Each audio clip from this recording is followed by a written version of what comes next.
Welcome to इक्सार यानी कि institute of chemical science and research. Ma'am इक्सार में हम दो टर्म को यूज कर रहे हैं, एक है केमिकल साइंस एंड दूसरा है रिसर्च। जरा व्यूअर्स को इसके बारे में बताएं। तो यहाँ पे जो दो वर्ड हम यूज कर रहे हैं, केमिकल साइंस एंड रिसर्च, ये इसलिए है कि हम यहाँ पे केमिस्ट्री का साइंस समझाने वाले हैं एंड उसके साथ जो रिसर्च एंड इनोवेशन है उसके ऊपर भी फोकस करने वाले हैं।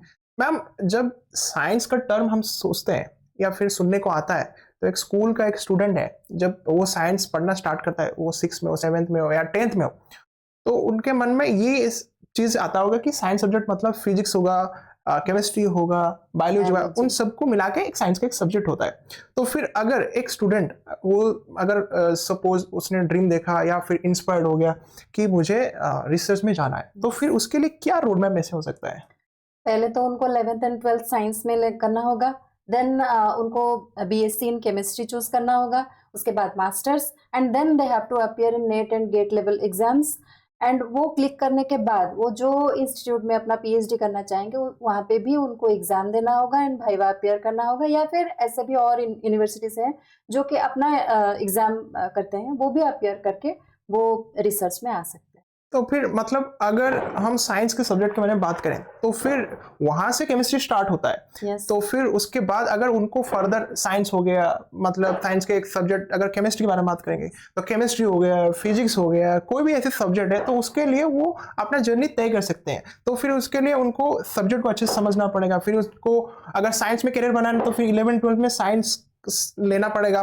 उसके बाद बीएससी स्पेशलाइजेशन में अगर आप केमिस्ट्री में आगे बढ़ना चाहते हो तो केमिस्ट्री लेना पड़ेगा, फिर मास्टर्स में केमिस्ट्री लेना पड़ेगा, फिर आपको जब आप पीएचडी करोगे उसमें भी आपको केमिस्ट्री लेना पड़ेगा। तो मतलब ये फील्ड बहुत ज्यादा मतलब वाइड से नैरो होता जाएगा और ज्यादा डीप होता जाएगा। yes. तो फिर मैम उनके लिए हम ऐसे क्या कर सकते हैं जो कि उनके लिए एक मतलब एक स्टार्टिंग पॉइंट होगा कि वहां से वो जर्नी लंबा तय कर सकते हैं, रिसर्च तक भी जा सकते हैं। yes. तो जो भी स्टूडेंट सपोज वो जेई के लिए सोच रहे हैं या नीट अपियर करने वाले हैं या सीयूईटी या फिर कोई भी state board level exams appear करने वाले हैं, या वो रिसर्च का सोच रहे हैं, नेट गेट क्लियर करने वाले हैं, सबसे पहले तो अगर उनको केमिस्ट्री डिफिकल्ट लग रहा है तो उनके मन में जो केमिस्ट्री का फोबिया है उसको दूर करने के लिए पहली बार हम ऐसा एक प्लेटफॉर्म लेके आ रहे हैं जहाँ पे हम उनके लिए केमिस्ट्री को आसान बनाएंगे। बट कैसे ना, हम हर एक टॉपिक को इन ए फनी वे उनको समझाने वाले हैं।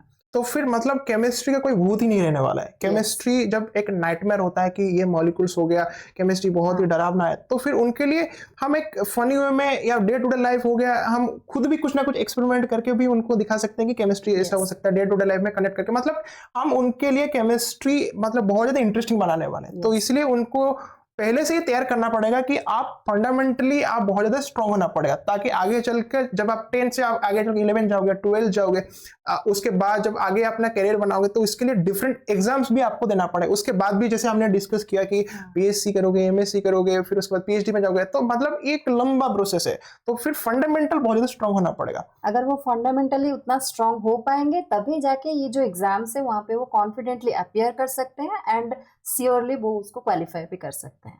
ओके, तो मैं बहुत ज्यादा एक्साइटेड हूँ। आई होप कि मैम भी बहुत ज्यादा एक्साइटेड है। तो आपके लिए हम नेक्स्ट वीडियो में आपके लिए फंडामेंटल कोर्स हम लेके आए हैं। I am Roshan Kumar Giri, having 4 years of teaching experience and currently pursuing my PhD in chemistry.